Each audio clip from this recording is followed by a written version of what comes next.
putting across the world, and therefore we have come up with a conclusion that this decision, where we have to balance between the economy and life, can only be taken by cabinet. So we are referring this matter to cabinet tomorrow to come up with a concrete decision. But we have come up with suggestions. Some of the suggestions are the following. One, that the inefficiencies that we saw in the place of testing should be addressed as quickly as possible. Then two, we are also recommending that some time to come, this is the long-term plan, that we shall have all passengers tested from here. But that is a long-term plan, because we still have this place here is almost 75% complete. So as a government, we are going to look for money and complete this facility here, the airport, the construction of the airport, so that testing and everything will be done here. Then lastly, we test those who come from the high-risk countries, which we call category 2, which are 10 in number. And the decision has to be made whether to maintain that or whether we test all those who come into the country, irrespective of where you have come from. And we have therefore been assessing the suitability of the airport. We have made observations. We are going to make a report to Cabinet tomorrow for a final decision over this matter. And the major concern is that we are worried that we could import new variants into the country, because the last time the Delta variant entered the country and is what moved the second wave. Helen Barbara Jizamba, Sula Kagugube, reporting for UBC TV News. Now, it was a scientific ceremony characterized by pomp as Toro Kingdom marked the 26th Mpango celebrations at Karuzika Palace in Fort Portal Tourism City. At the scientific celebration, typified by assorted royal Makondere cultural dance. Now, in his sermon, the Bishop of Rwenzori Diocese, the Right Reverend Ruben Chisembo, praised government for releasing former Muhikirwa of Toro, John Sanyu Kataramu.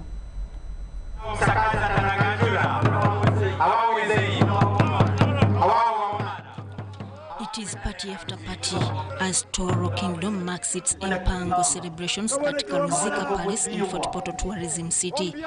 President Yoweri Museveni was represented by the Minister for Tourism, Wildlife and Antiquities, Kano Tom Butime, at the celebrations. Kano Butime commended the unity exhibited by Toro ever since the kingdom was restored. The process of the return of the kingdom properties started, and it will not be halted,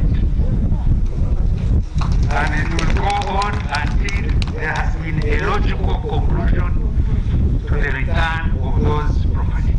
Butime assured the kingdom that the process to return the kingdom's properties is a continuous process and cannot be halted. During the ceremony, Toro Kingdom rolled out its 25-year development plan that seeks to support the Toro improved household incomes through agriculture, education and health promotion.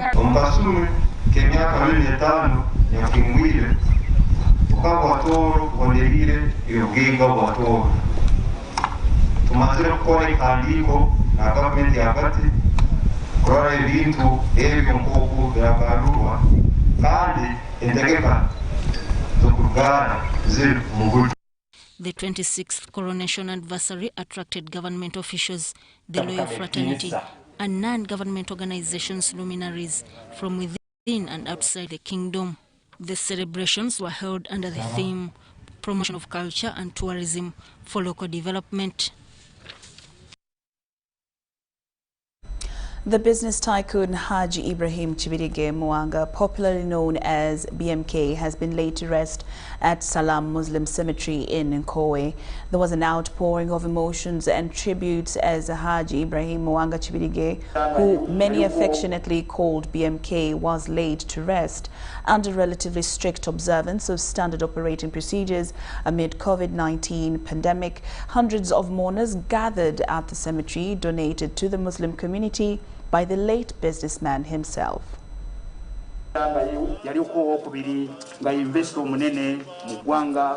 BMK nga tannazikibwa Nkowe mu district y'ewa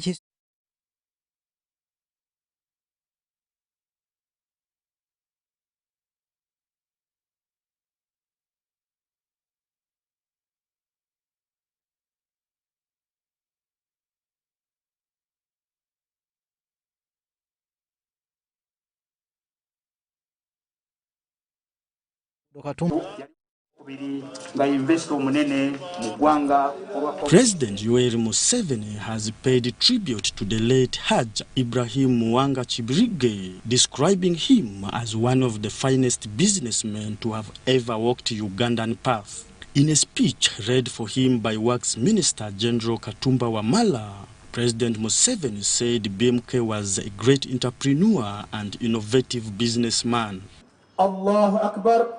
BMK's burial started with an early morning prayer at Hotel Africana, one of his business empires, where prayers lasted for 5 minutes. From Africana, the body was taken to Nkowe in Wakiso district, his final resting place. The country has lost a great entrepreneur and innovative business leader who profitably took advantage of Uganda's vast business opportunities to create jobs and incomes for our people. His numerous investments in the services industry, agriculture, manufacturing, etc., have created avenues for employment and revenue for the country. The Deputy Speaker of Parliament, Anita Mongi, pledged to rally government to name a street in honor of BMK.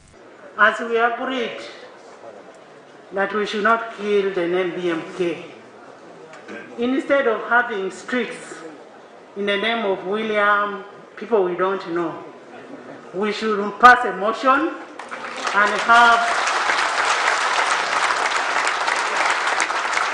I am going to ask the members of Parliament to bring a motion who will pass a motion and name a street BMK. The Kabaka of Buganda, Ronald Mutebi, was represented by the Premier of Buganda, Charles Peter Mayiga. The Kabaka commended BMK for being developmental oriented. Tusaasidde nnyo bahajjati abaana n'abazzukulu olw'okuvibwako mukadde waabwe.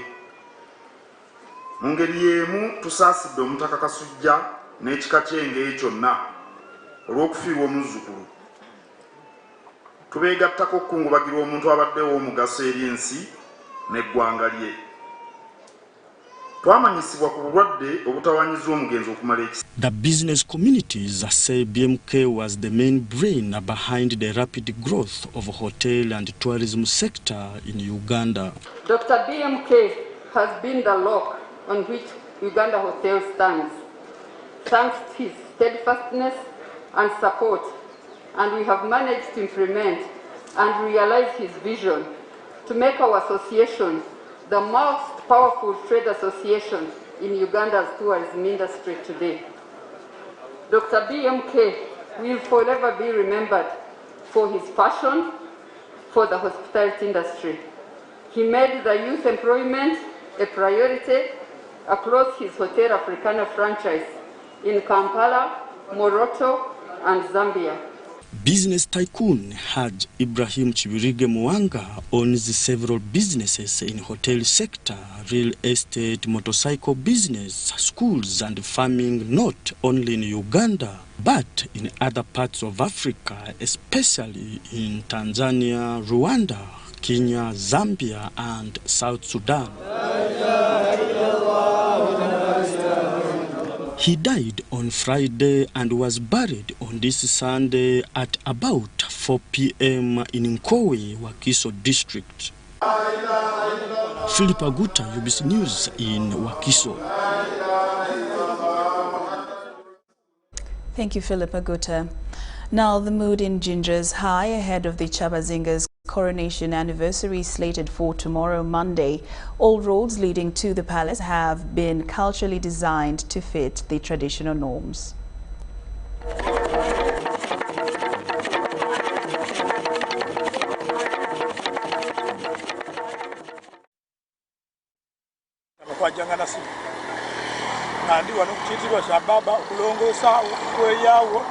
Baba jo kutano wati walungi nga wanirifu nita ko mugairejo baje ko bichi byona byona aboli bane ngoma dirikuba bichi muisana era kukusanuka n'abantu abugaboli ko yazana sibu kwajanga owabusuga bulale ebyo omukolo gwa mande okutegerako ki omukolo gwa mande nga gwo kuba omuntu okutuuka ku matikira ngo bakutikira kintu kya makulu yo era omusajja oyo kitwalanga Kyabazinga n'akitwala mutima gwe ng'ekyamaanyi kiba kyamaanyi tuvulaba n'abantu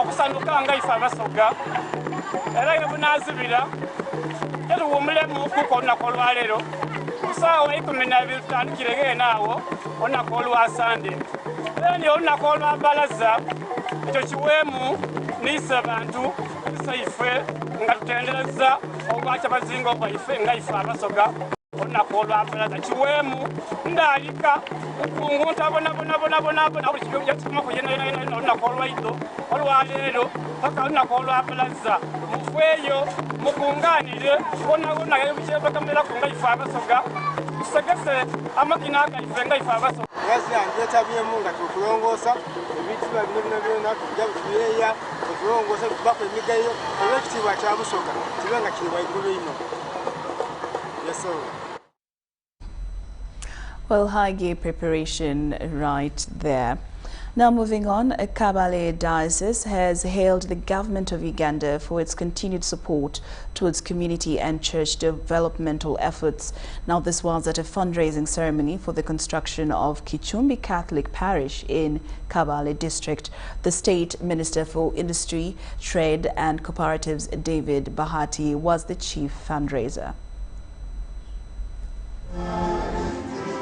The church has greatly contributed to the development of Kigezi sub-region. This is mainly in the areas of education, health and other sectors.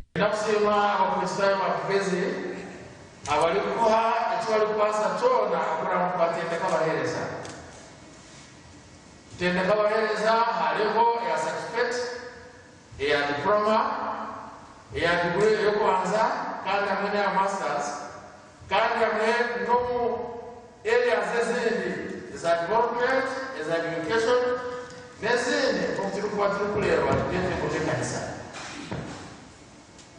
Buli mwaka bakulisayo bakigezi mwebale awukani tuwoza milioni 180 awutweninga abawo.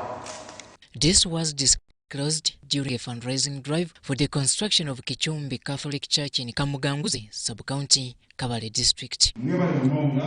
Ngenda kwasa obutumwa bwa President Museveni akyabakunda mulunga kandi tumalirize okugira ngo omulimu ogwatuire tulebe twatunga industry hanuya factory n'okukola emondi okuyihamu chips okuyihamu okuzipakula kurungi tukuza kukola n'amaani twakolana na UBC okuleba ngu yabaho.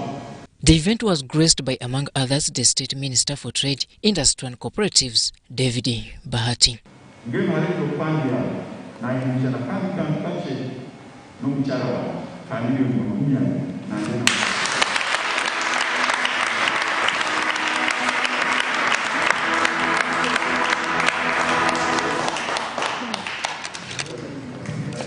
Over 168 million is still needed to complete the church by December this year.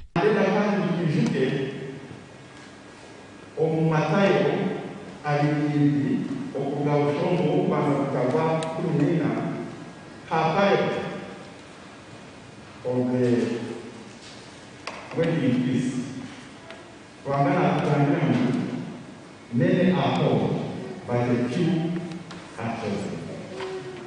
In our people, you are being chosen to serve the kingdom of God. And David Bahati pledges full support towards the development. Measures in its effort to fight against machete-wielding gangs that have killed civilians in Greater Masaka sub-region. But what could have been the security gap which led to the loss of lives in Greater Masaka? Available records shows that 29 persons have lost their lives in Greater Masaka since the wave of killings began since early August. Government responded, and suspects were arrested, detained, and some have been already charged in courts of law. Findings indicate that night attacks on people's homes in Greater Masaka was aimed at causing panic and create a sense of vulnerability. The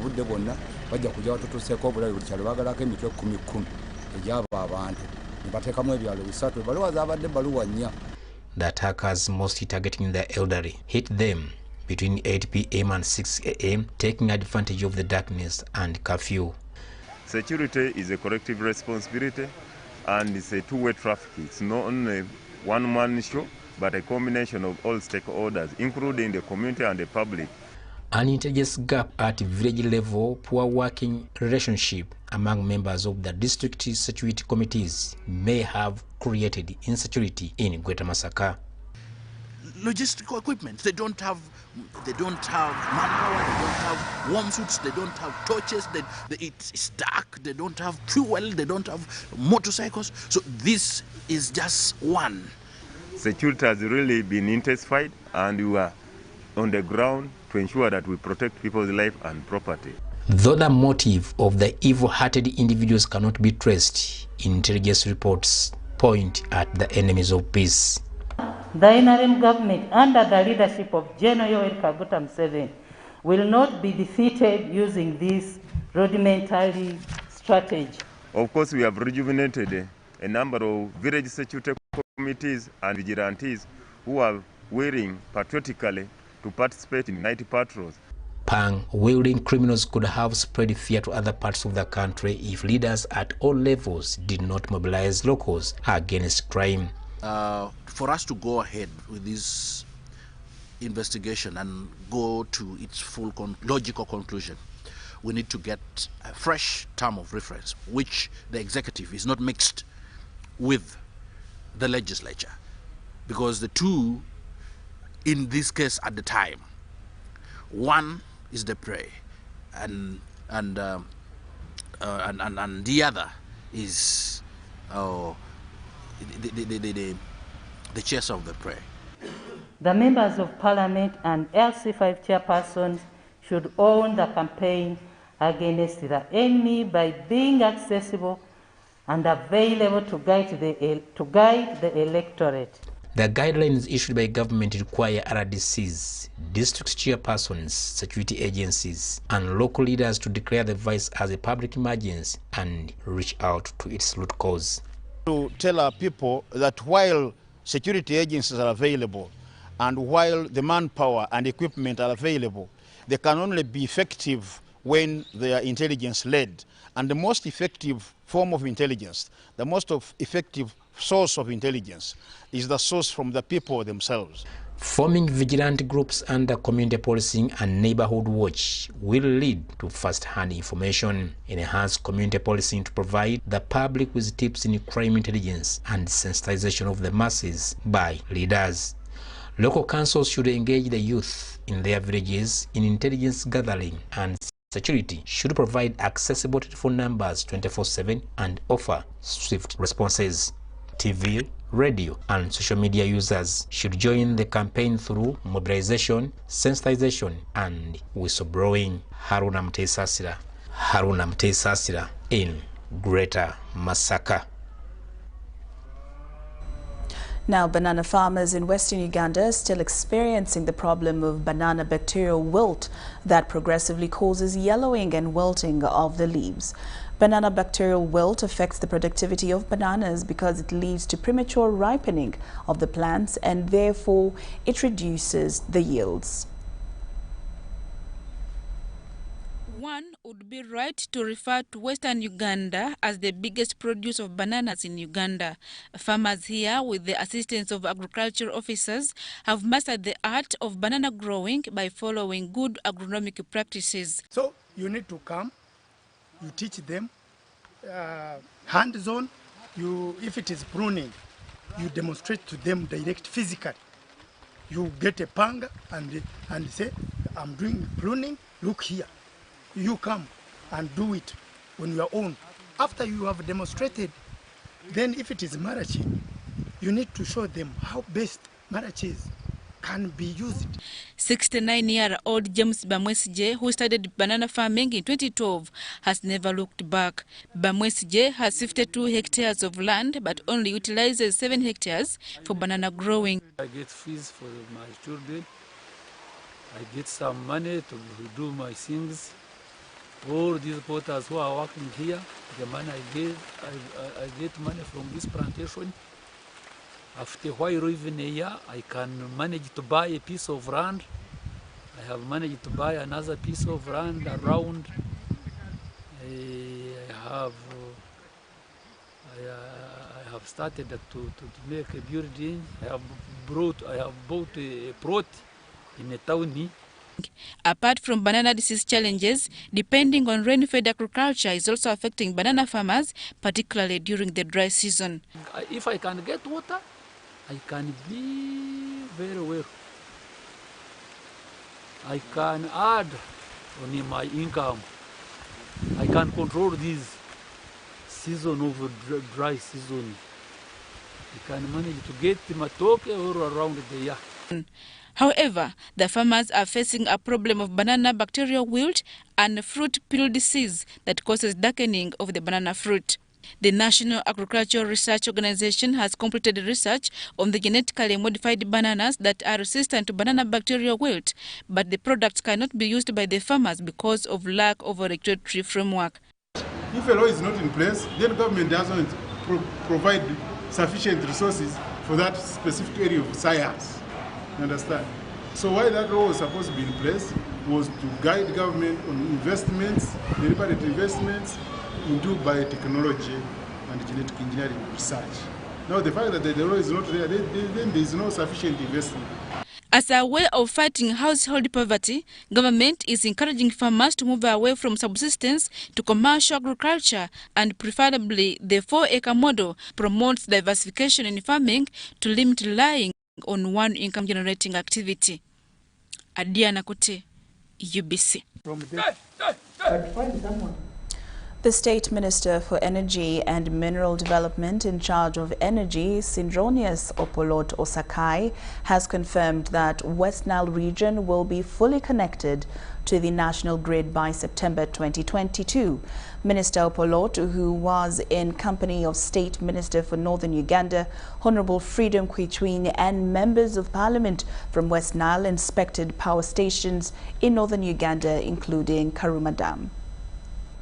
People of West Nile sub-region have always been crying due to unreliable electricity supply. We expect the project to deliver the transmission connecting West Nile to the national grid will be in September 2022.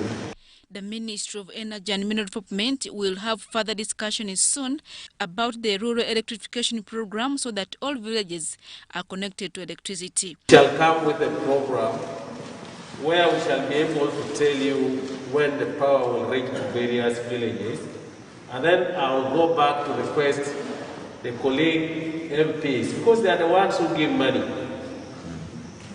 to now appropriate money to intensify electricity distribution to the grassroots.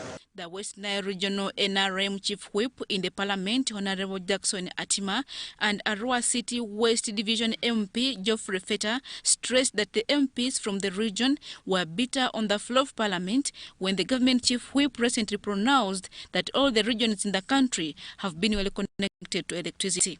An utterance on the floor of Parliament by the government Chief Whip that all regions in this country have stable power, and therefore we are moving on well. The commissioner in charge of electricity distribution in the Ministry of Energy and Mineral Development, Abdon Atwine, explains the prospect of connecting the West Nile region. The question that has always been asked to the ministry is that where is the problem that West Nile does not have, is not connected on the grid.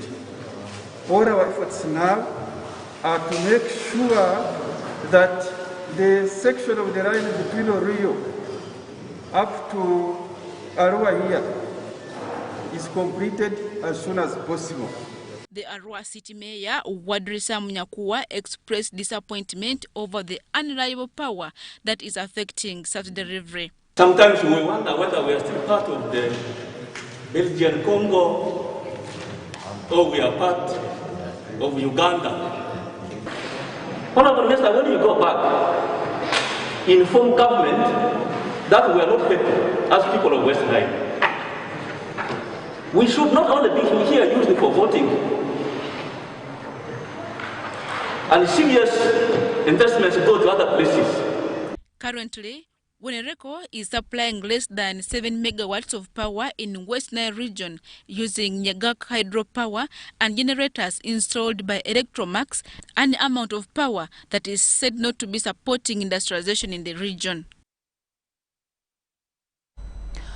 Poor coordination between Arua, a district local government, and non-governmental organization implementing projects in the fight against gender-based violence has been identified as a factor creating chance for gender-based violence to remain high in Arua communities. This was identified during Arua District Leadership Dialogue meeting for partners under the Spotlight Initiative and other actors like the police who respond to prevention of gender-based violence in Arua.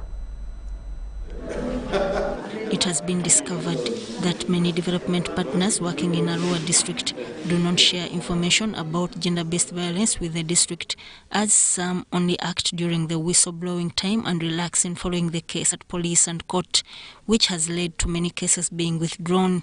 Spotlight Initiative Programs Officer at Ministry of Local Government, Mbambazi Josephine, says partners are not doing enough in helping survivors of gender-based violence by referring their cases for an action to be taken against the perpetrators. But we as actors, we are seated on our roles, and these people don't know what to do outside there. They don't know who to run to get certain services. So we as GBV actors, this time around, we need to know who is not doing her work. And if she's not doing her work, how do we help him do the work? We as the district leaders. Aiko Kubwa Cosmas, the Vice Chairperson of Arua District, and Sandra Iwachabo, Assistant Chief Administrative Officer of Arua District, noted that many of the partners implementing projects to fight gender-based violence are not known by the district, as many do their things undercover. So I think we need to put to end. And as a rule, any partner that will not identify with us better, but even if you do a good work, we will put hold of you. Without this, I think we will not do anything much in relation to GBV management. However, we've got a challenge with partners. These partners come, many times we don't know what they are doing in the field.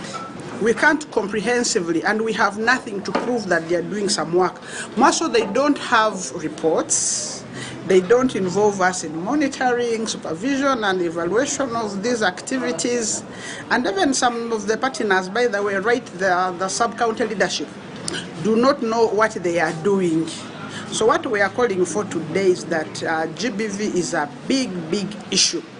Mbambazi Josephine tasked such partners to share their work plan with the district so that the project implementation can be evaluated to see the impact of the fight against gender-based violence in communities. That it would be wise for all the partners dealing with GBV to efficiently and effectively report, share their work plans, budgets with the district, for the district to do a monitoring, a supervision of all the interventions that are being done under the GBV. If we build a referral network with the help of the district leadership, it will help us have a strong local social network that can be able to prevent and respond to GBV. It was noted that people conceal information about gender-based violence cases in the communities. The Prime Minister of Lukbar Chiefdom, Ismail Tuku, disclosed that the Chiefdom has tasked clan leaders not to bless unwanted marriages like early marriages as one of the moves to stop gender-based violence in the community. Community dialogue is ongoing with the clan leaders who want clans to pronounce themselves from the issue of having child marriages. Once they pronounce themselves, they don't support them, that's when we shall see that this thing will go off.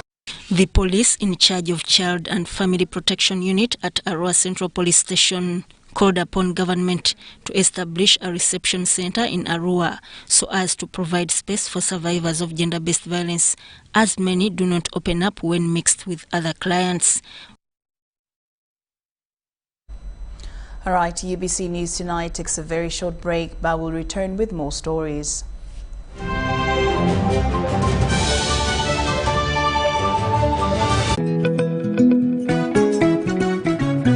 My home, I smile when I think of you, Uganda. My home.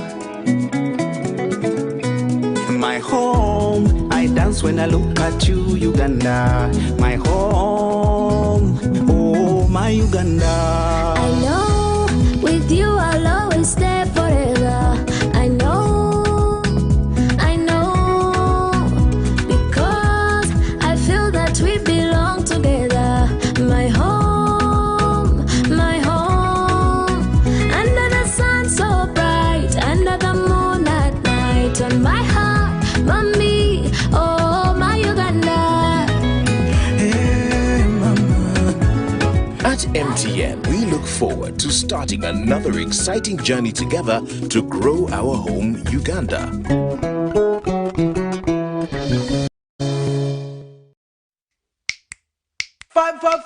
Five times the winning, yeah. 5 times the happiness, yeah. 5 times the luckiness, yeah. 5 for 5, oh yeah. It's 5 for 5. 5 for 5. 5 times the money, yeah. 5 times the shopping, yeah. 5 times the prizes, yeah. 5 for 5, oh yeah. It's 5 for 5. 5 for 5. Win 100,000 Uganda shillings weekly in the 5 for 5 jackpot. Simply download the Center mobile app. Click Center on the go to open your account online. Transact 5 times or more using Center mobile, Center Visa, and Center Agent to stand a chance to win. The more you transact, the higher your chances of winning. So, participate in the 5 for 5 jackpot and win millions in daily and weekly prizes. The 5 for 5 jackpot is brought to you by Centenary Bank. Our bank, Centenary Bank, is regulated by the Bank of Uganda. Customer deposits are protected by the Deposit Protection Fund. Echa COVID-19 kijja kugwa only if we stay at home, observe physical distancing, wear masks properly, sanitize or wash our hands with soap and water regularly, or get vaccinated now.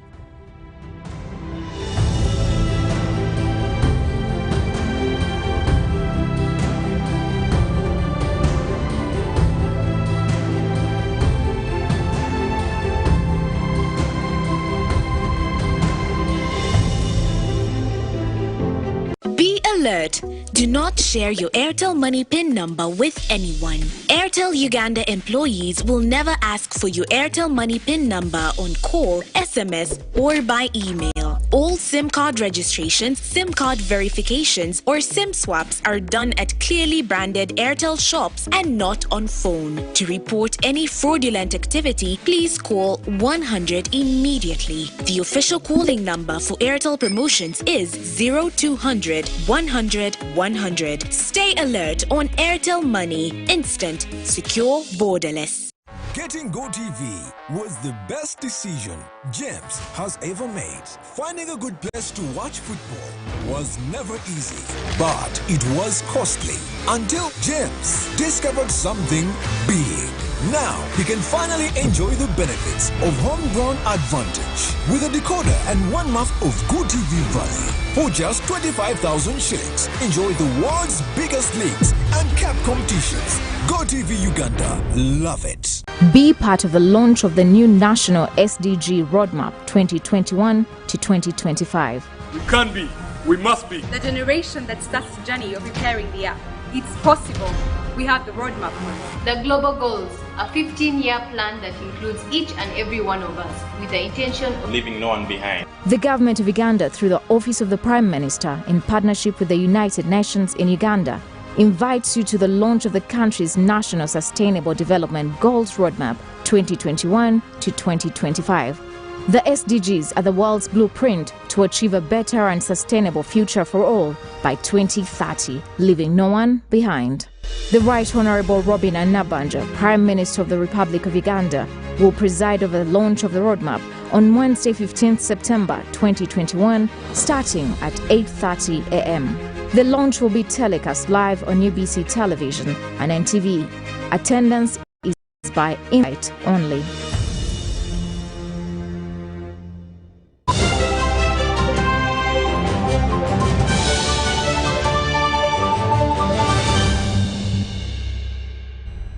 Welcome back from that break, and we're glad that you're still watching UBC News Tonight. I'm Lauryn Kazimoto and Muhammad Mugalu on sign language. Now, the Integrated Intelligent Computer System, an organization that builds software working under supervision of NITA-U, has flagged off a workforce of system developers and computer scientists who will implement the third National Development Plan of Vision 2040. Now, the principal of Integrated Intelligent Computer System, Dr. Silva Chiimba, says the system will help track drug theft in government hospitals as well as health workers who absentee themselves from work, as he asserts in these details. Drugs are supposed to be free at government hospitals, but when the drugs are not there, patients are forced to seek treatment elsewhere. Lack of a tracking medical system in hospitals puts lives of patients at risk when they fail to maintain accurate record keeping of their inventory. With the flagging off of 22 software developers and computer scientists to 10 referral hospitals across the country, this will reduce on drug discrepancies and absenteeism of health workers, among others. What I'm going to do is just to take the entire staff, we call them refresher trainings. These refresher trainings, like you've had before, we've been having Zoom trainings to take the entire hospital through, and now I just go and implement, help them hand-to-hand training on the system. So for the past times we've been to Naguru, one of our key areas was to train computer-based skills. And being that most of the doctors in Kampala are well conversant with technology, it's barely hard to find any doctor without a smartphone. Dr. Chiimba Silva is the principal investigator, Integrated Intelligent Computer Systems. And our interests were around developing a computer system that can help in improvement of service delivery in the health sector. In dealing with absenteeism, we have developed a computer module into this integrated health information system. The module handles, one, the attendance of health workers. But we don't stop at acknowledging attendance of health worker, but the system goes further by monitoring them during their working hours. For example, Ekisa Rodney, a software developer at IICS, says the system has been made in a way that can't be manipulated. Server architecture that was used. The clients do access from their terminals at the different respective facilities, and all requests go through to our number of servers at the data center. So we do have quite a number of servers handling this system. One is the application server, other the database server, so the requests are passed back and forth between these. So that is in short how communication happens from the different facilities. So the system is also built to take into consideration. The system's beneficiaries include Moroto, Mbale, Soroti, Gulu, Masaka, Kabale, Mbara, Fort Poto, Hoima, and China, Uganda in Nakuru. Reporting for UBC TV News, Helen Barbara. The Minister for Science, Technology and Innovation, Dr. Monica Musenero, has advised Ugandans in academia and the private sector to invest further in science, technology and industrialization. She was on a tour of Ndeje University, which is slowly turning into a prowess in the field of sciences. During the COVID-19 period, our government identified 6 key sectors, which, when properly harnessed, will help the country advance technologically to meet essential needs. The 6 include the pathogens economy, the engineering economy, the digital economy, the mobility economy, the agro-security economy, and the beauty and apparel economy. These sectors, according to the Minister for Science, Technology and Innovation, Dr. Monica Musenero, will propel technological and scientific improvements to boost growth. You know, somebody said that problems are friends, because problems help us to stop and evaluate and think about things beyond. So before COVID, we were all happy. We were going on, we had our problems, but we had accepted them. But COVID cut off those things which we had, and it has forced us to think. So because of COVID, there has been an acceleration of investment into science. There has been an acceleration of engagement of scientists. Now I actually know very many scientists, not that they were not there, but they were so disconnected.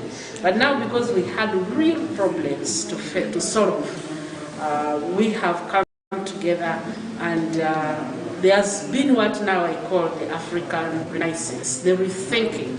Dr. Musenero was touring Ndeje University's Science, Technology and Innovation projects at the institution's Luwero campus. She tasked the university to target advanced innovations, but also simple ones like a matoke peeler, which in Uganda can help save marriages, since most elite women hate that task. Please make for me a matoke peeler, such that I don't have to peel, because the young girls don't like to peel matoke, and they are starting to eat it because of that. The University Vice Chancellor, Professor Eria Bulugujo, reiterated his request to government to support the university's science-based courses. Quite right, it is hard, and research is expensive, but our relevance must be demonstrated through research. It is true, and that is why we borrowed quite a lot of money in science, laboratories, workshops, retaining quality staff. But the area now coming in is robotics and artificial intelligence. As you have noted, we need to apply robotics and artificial intelligence in areas like agriculture. Some of the students available showcased innovations that they have achieved during this COVID-19 period. All right. Now, the manifesto implementation team from the Office of the President has concluded the NRM manifesto sensitization exercise in Greater Masaka. Leaders have been encouraged to fill missing human resource gaps for focal persons at parish level to kickstart the implementation of the NRM manifesto. Now, as Ivan Kahwa reports, the unfulfilled pledges have been carried forth into the new manifesto. These are the ones. Leaders in the districts of Luengo, Liantonde and Rakai have embarked on the process of recruiting parish chiefs and revisiting the framework that will enable the implementation of the 5-year development plan for the NRM party. The leaders are being sensitized by the Manifesto Implementation Unit from the Office of the President to speed up the process of effecting the projects in the 2021-2026 NRM Manifesto. The manifesto, we're just starting the Saja and everything is just on the onset. We are doing a lot of creating awareness to the public, to the new leaders. We've just had in new leaders at all levels. The NRM Manifesto will be enforced inclusive, the National Development Plan 3 and the Parish Development Model. Being a new approach, we keep on changing, getting different, as they send us more guidelines, we also share them with those people. But we only need to sensitize and tell people more and more about them. Our people here sometimes, they don't see unless we tell them. The slot for the manifesto focal person has been established for easy tracking and monitoring with support of the resident district commissioners. So that when we need to know and update the Ugandan, the citizens of Uganda of how far these programs are going and their resources, how it is spent, we are able to follow. The Manifesto Implementation Team shall embark on monitoring the progress of the implementation of government programs at the beginning of next year, when the framework phase is complete at parish level. People will be busy doing what they are supposed to do. The projects will be being implemented. Of course, this is not to say that they are not going on. They are going on. Government has been able to allow investors get necessary licenses in 2 days. 22 industrial parks have been constructed. The national airline has been revived. Working conditions for judiciary have improved. All other partially achieved programs are carried forward to the 2021-2026 manifesto and shall be implemented by local government. When government is in place, the manifesto becomes a national document. That's why we are traversing the Greater Massacre while popularizing it. Ivan Kahwa, UBC News in Greater Massacre. Now, as the world commemorates World Vultures Awareness Day, conservation experts are concerned with the drastic decline in their numbers. They attest that the continued cultural beliefs and poisoning are a major contribution to the existence of the birds of prey. The numbers of red-hooded vultures and scavengers like marbustocs have drastically dropped due to poisoning and trapping with intent to wipe them out by man.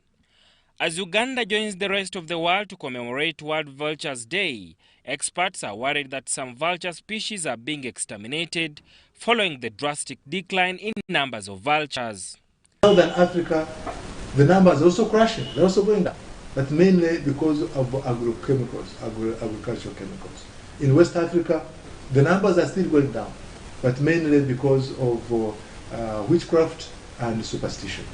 So overall, the number of vultures in Africa are going down. The executive director of Nature Uganda, Achilles Byaruhanga, says preliminary findings indicate that the numbers declined mainly due to habitat destruction. And therefore, if you put on the feathers of a vulture, you're likely to show that strength. Or superstition, think that it will give you the strength.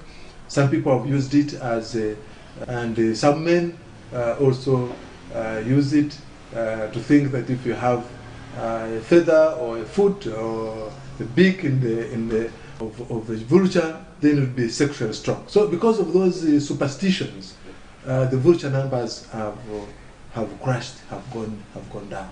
Most vultures live in urban areas and migrate to forest treetops for breeding, and in Kampala, they are common in areas of Makerere University, Kitezi landfills, and Bugolobi for roosting.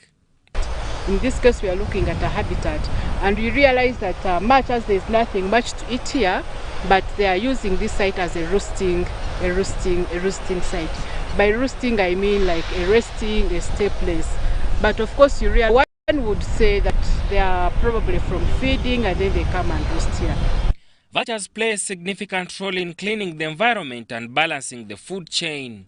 So it can act as a towards attraction to a person, whereby a person gets to know what he never knew or what she never knew. Then secondly, these birds are purposely cleaning birds. Whereas like you throw either meat, that roasting kind of food, it can come and pick it up. Through that, like it's helping you to clean the environment. Despite these values, their roles is not being appreciated by the human race that are most times irritated by their habits of waste disposal, which has endangered their survival, and seek refuge where it is safe. These vultures and marble stocks, they play an important role in cleaning our environment. They have got a very important role.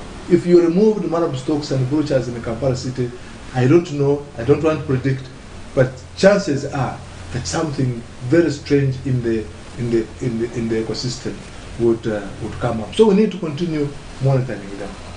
Conservationists are key in protecting their survival and spreading the crusade to have them protected. Sada Mubale, Patias Karikona, UBC News, Kampala.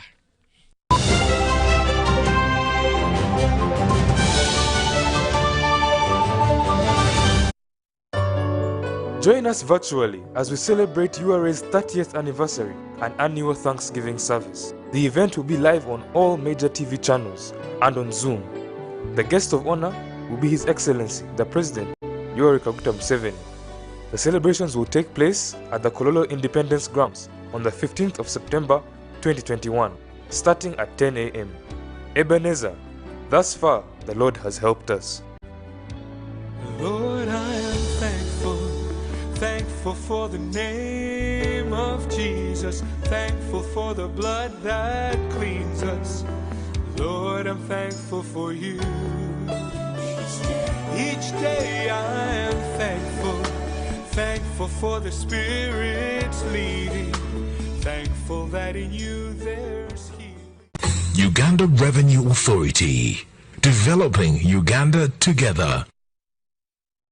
The Uganda Cancer Institute, together with the Palliative Care Association of Uganda, will host the 3rd Uganda Conference on Cancer and Palliative Care from the 23rd to the 24th of September 2021 on the theme Cancer and Palliative Care in COVID-19 and Other Challenging Situations. The conference will be held virtually with some sessions broadcast live on UBC TV plus workshops at hospitals to bring together at least 400 stakeholders. The Prime Minister of Uganda will be chief guest at the opening session and there will be a keynote address by the Director General of the World Health Organization. To participate, register through https://conference.uci.or.ug/ at 200,000 shillings only for Ugandan delegates. Upcountry delegates will attend through satellite facilities at regional referral hospitals, hospices and palliative care organization centers and referral cancer centers. For more information, call 0392 080 713 or 0414 540 410.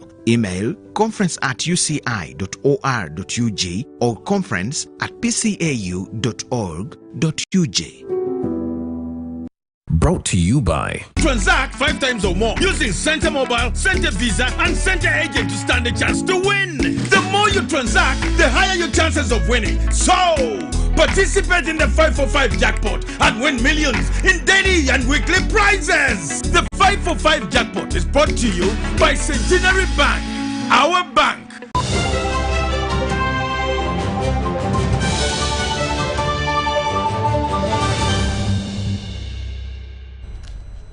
Welcome back. And now into business. The Minister of State for Ethics and Integrity, also Karenga woman member of Parliament, Rosalyn Akello, has urged farmers to adopt subsistence farming to improve their livelihoods. Now, this follows a donation of tractors by farming groups in Karamoja, Kapedo Sub-County, Karenga District. Government has given a tractor to residents of Kapedo Sub-County in Karenga District, a tractor to boost farming. This tractor has been handed over by State Minister for Ethics and Integrity and also Karenga Woman MP Lauryn to farmers of Kapedo Sub-County. It is a very good opportunity that they apply to government through the NATS Secretariat, and they have supported them with a tractor, and the tractor which has a plow, the tractor which has an harrower, and I know they are going to invest and put all their energy on commercial agriculture. Among the beneficiaries is Nataba Akarobo Green Farm, which vowed to end food insecurity in Karamoja. We have been actually cultivating in very small scales, but now, since the government has given us this, it cannot be compared to the small unworking tractors which we are given, and those ones could not do much work. We have opened some plantation of agriculture, though they gave us some borehole and nets. We thank government so much because the acreage, actually that's one of our objectives. We are going to increase the number of acres. However, she highlighted a challenge of wild animals and appealed for an intervention aimed at stopping wildlife from Kadebo Valley for destroying their crops. The Resident District Commissioner Karenga Mbimbaza Hashak assured the farmers of the tight security. Request with the people of Kapedo to report any thugs that come to hide into you. It's in the road, you can see security, you can see our security there. We have now ensured that we have soldiers everywhere to tackle these thieves who have been coming to disturb you. The chairperson Nataba Kalobo Farmers Group, Godfrey Lomoni, vowed to work for the transformation of Karamoja sub-county. Edwin Yachwara, UBC News.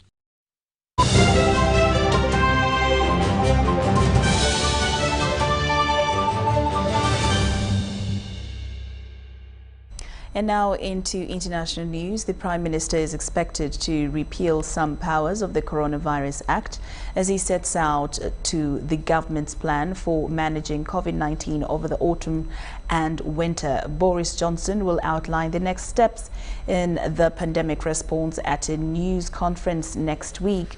Downing Street said COVID-19 will circulate alongside flu and other respiratory viruses, with the threat of a new variant adding to the unpredictability of the colder months. But Mr. Johnson is likely to repeal Coronavirus Act powers in England that are deemed no longer necessary, including powers to close down the economy, powers to impose restriction on events and gatherings, powers to temporarily close and restrict access to schools, powers to detain infectious people, and powers that are deemed as critical to those isolating from day 1 rather than day 7 of their isolation, directing schools to remain open if they are closing against government guidance, and helping the NHS to get the emergency resources it needs.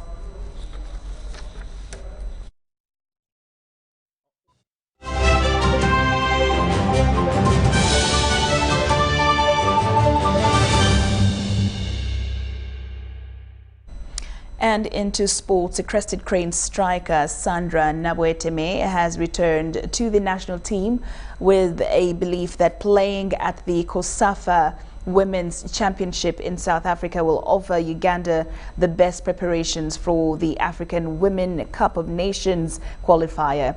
Crested Cranes is to face Ethiopia in the first round of the 2022 Africa Women Cup of Nations qualifier that will come after playing at the COSAFA Women's Championship in Fort Elizabeth in South Africa.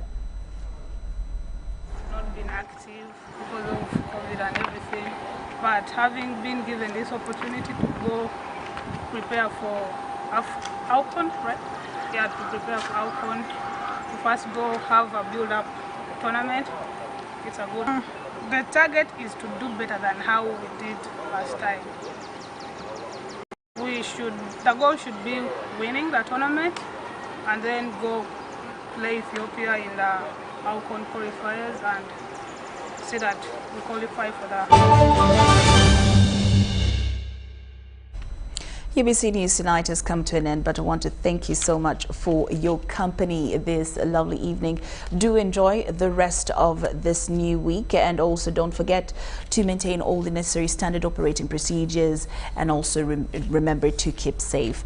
My name is Lauryn Masika Kazimoto, and my colleague Muhammad Mugalu and the rest of the team, we wish you a lovely night and a wonderful weekend ahead. Very good evening once again. I welcome you today with a broadcast brought to you by Uganda National Meteorological Authority in conjunction with UBC. I'm Majezi Africano, your today's presenter. There have been a slight reduction in wet activities in our country as we received wet activities around Lake Victoria together with the western sector. Reports of rain of today show that Kampala received the highest of 11 millimeters of rain.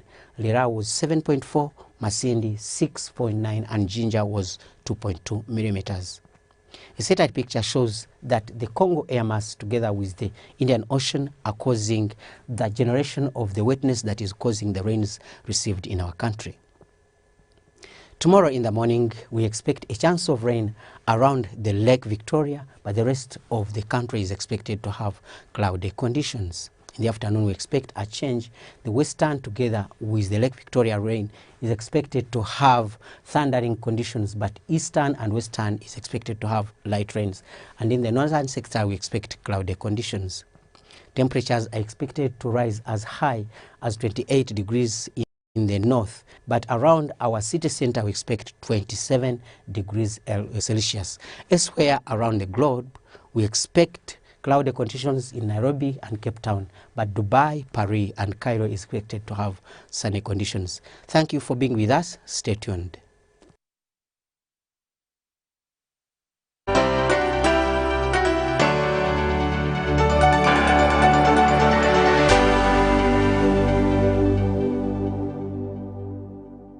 Echa COVID-19 chijja kugwa only if we stay at home, observe physical distancing, wear masks properly, sanitize or wash our hands with soap and water regularly, or get vaccinated now.